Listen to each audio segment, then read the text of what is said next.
Welcome to London Neighbourhood Histories, brought to you by London Fuse and the London Heritage Council as part of Doors Open London. During this audio tour, you'll have the opportunity to explore Woodfield. Much of the information in this tour is from the article London Neighbourhood Histories, Seeing Woodfield for the Trees, published on londonfuse.ca, researched and written by Vanessa Brown. London Fuse's Neighbourhood History series highlights and chronicles a sliver of the rich, layered heritage of some of London's neighbourhoods, the diverse individuals who have lived within them, and the events that have impacted their development. The tour will begin and end at Victoria Park. We invite you to enjoy the tour from home, or walk along the route we describe, taking time to pause and listen at your own pace. If you're listening to this tour while walking, please ensure you remain aware of your surroundings and follow traffic signals. Before we start the tour, we would like to acknowledge the history of the traditional territory and honor the long-standing relationships of the three local First Nations of this land and place in southwestern Ontario. What is now known as London, Ontario, is located on the traditional lands of the Anishinaabeg, Haudenosaunee, Lenapehoak, and Arawandurun peoples, on lands connected with the London Township and Sombra Treaties of 1796 and the Dish with One Spoon Covenant wampum. As a residential area next to the heart of London, Woodfield is a veritable smorgasbord of historical tidbits from the Forest City. An official heritage conservation district, Woodfield's boundaries are Dundas Street to the south, Richmond Street to the west, Adelaide Street to the east, and the train tracks to the north. Yes, those annoying train tracks that make you wait 10 minutes every time you try to go downtown. Let's begin with a stroll through Victoria Park. Head towards the northeast corner of the park at Central and Wellington. Once you've reached the intersection of Central Avenue and Wellington Street, head east on Central towards Waterloo Street. Most Londoners have been to Victoria Park for one reason or another. While someone from the suburbs might come down once a year for Sunfest, for those in Woodfield, this park is their primary green space. It's where they read a book in the summer or walk their dog. They are the ones who deal with the detritus left from Ribfest or the loud Sunday morning marathon meetups. They're the caretakers of Victoria Park and fight tooth and nail to preserve it. It's hard to believe, but the park actually started as a British military garrison. Troops were stationed there from 1838 to 1871, keeping an eye out for an invasion from the Americans that never came.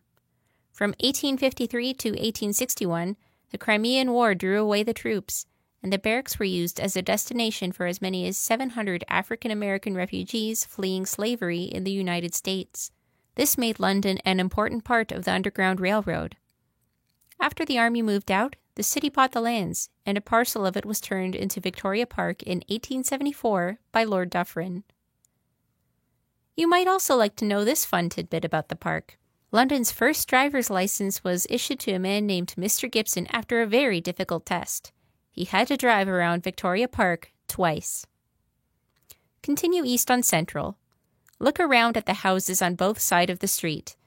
The most identifiable feature of Woodfield is the unique architecture of its homes. The area boasts block after block of intact 19th century streetscapes, most of which were built during a period of rapid expansion in the city from 1880 to 1910. These houses, some of which are massive, are some of London's most highly sought real estate for their Victorian flair and enormous old trees. Once you reach Central and Colborne, take a moment to pause on the northeast corner. Looking north, just past the train tracks, you can see an unassuming two-story yellow brick building on the west side. While technically not in Woodfield, this building, adjacent to the neighbourhood's northern boundary, was a refuge for London's LGBTQ community for decades. The Homophile Association of London, Ontario, or HALO, served as a community for LGBTQ people in London from 1970 to 2001. HALO began at Western University in 1970, inspired by the 1969 Stonewall riots. Their work quickly expanded and moved off campus. In December 1974, HALO leased 649 Colborne Street next to the train tracks at Pall Mall Street, which they eventually purchased in 1987. The Halo Club was a safe space that welcomed a diversity of genders, ages, and sexualities. Partially a bar and nightclub, the building was home to a range of community services and events, hosting dances, coffee houses, youth groups, LGBTQAA meetings, drag shows, plays, pageants, and musical performances. Halo took precautions to ensure its community's safety, initially requiring visitors to have memberships or show out-of-town identification. Despite their best efforts, Halo members consistently faced threats, violence, and vandalism. One community member was even purposely run over in the Halo parking lot and left with lifelong injuries. A 1986 fundraiser pamphlet states, "The windows on the main floor at Halo are covered over. People who do not know us fear us. Sometimes they want to do us harm. Our goal is to be able to put glass in all our windows at Halo." More than a community space, Halo pushed for change throughout London and broke barriers. Halo was the first nonprofit in Canada to be owned and operated by gay people. Throughout the 1980s and 1990s, Halo's Political Action Committee addressed issues around the age of consent, bawdy house laws, and the concept of gross indecency. In addition, they advocated for the revision of human rights laws and criminal codes to protect the LGBTQ community from discrimination. In 1995, Diane Haskett, then Mayor of London, and a majority of city councillors opposed a proclamation for London's Gay Pride celebrations. Halo began a long and expensive legal battle. In 1997, the Ontario Human Rights Commission ruled that the mayor and city's actions had been discriminatory. London was ordered to officially proclaim a Pride weekend, which it did in 1998. In 2018, then Mayor Matt Brown apologized on behalf of the City of London and acknowledged the vital work of Halo. Let's move south on Colborne Street to our next stop. The Woodfield community has worked hard to preserve their neighborhood's character. In fact, they even demanded that after the city updated the sidewalks, the 19th century hitching posts and hitching rings be reinstalled. See if you notice any on your walk today. Back then, the sidewalks were actually made of wood. Concrete sidewalks would replace the wooden ones in 1911 and 1913. In the winter, the only snow cleared was on the sidewalks by a horse-drawn plow. Roads were not cleared, and they flooded in the spring.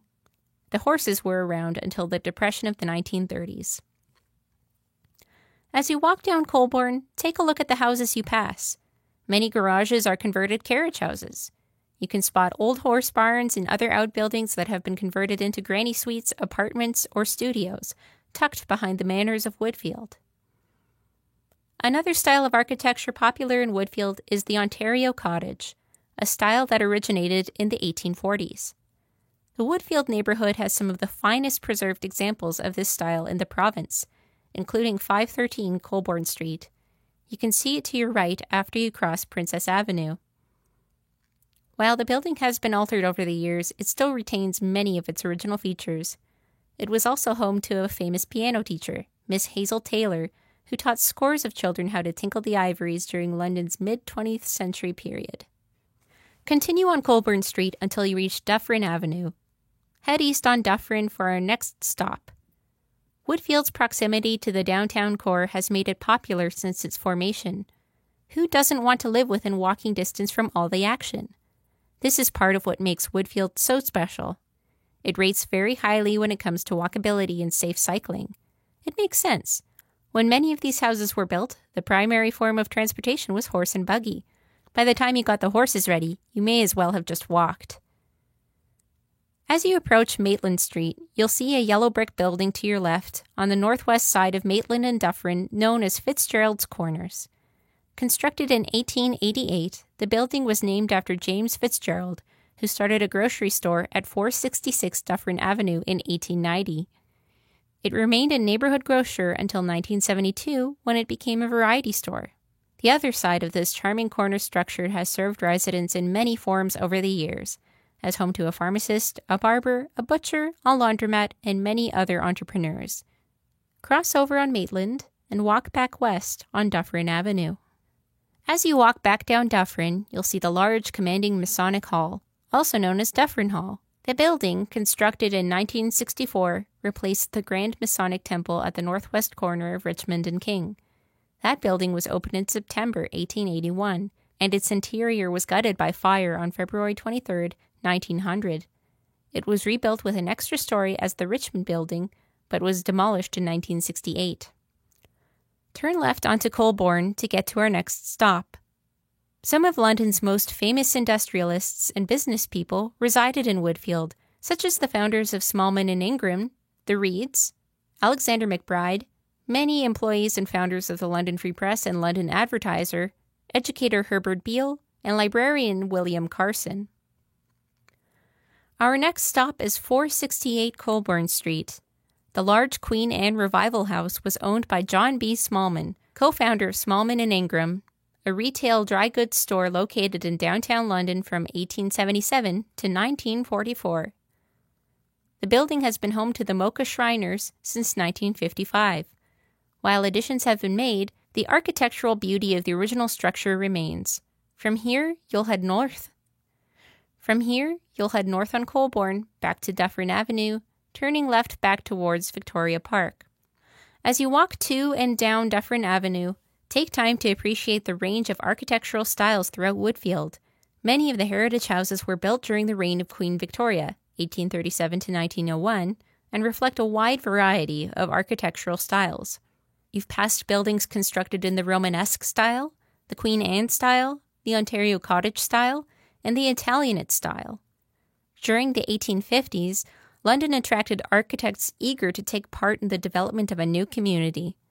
During the next 80 years, 3 men made significant contributions to the development and overall design of London: William Robinson, George Durand, and John H. Moore.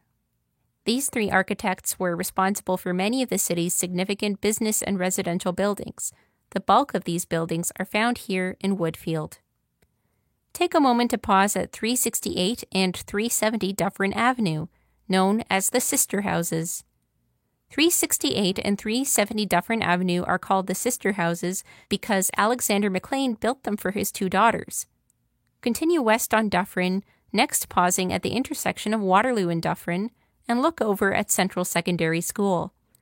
A landmark in the neighborhood, the current school structure replaced the original after it burned down in 1920. Central is the oldest high school in the city, with many famous alums like Jenny Jones and David Suzuki. There are stories that have given Central a bit of a spooky reputation, and there continue to be reports of many supernatural events. Recently, a custodian posted a picture of a purported ghost in the library. This all makes sense, since the school mascot is a golden ghost. Given the age of the school and the neighborhood, there are probably plenty of ghosts tromping around Woodfield, adding to the splendor that is one of London's oldest residential haunts. Continuing west on Dufferin is our final stop, London's City Hall. 2021 marks the 50th anniversary of the official opening of London's City Hall. For 5 decades, it has been a prominent landmark in London's downtown core. City Hall is the symbolic center of the community's civic government and administration. Before this building's official opening on September 22, 1971, at 300 Dufferin Avenue, City Hall was located at Dundas and Wellington.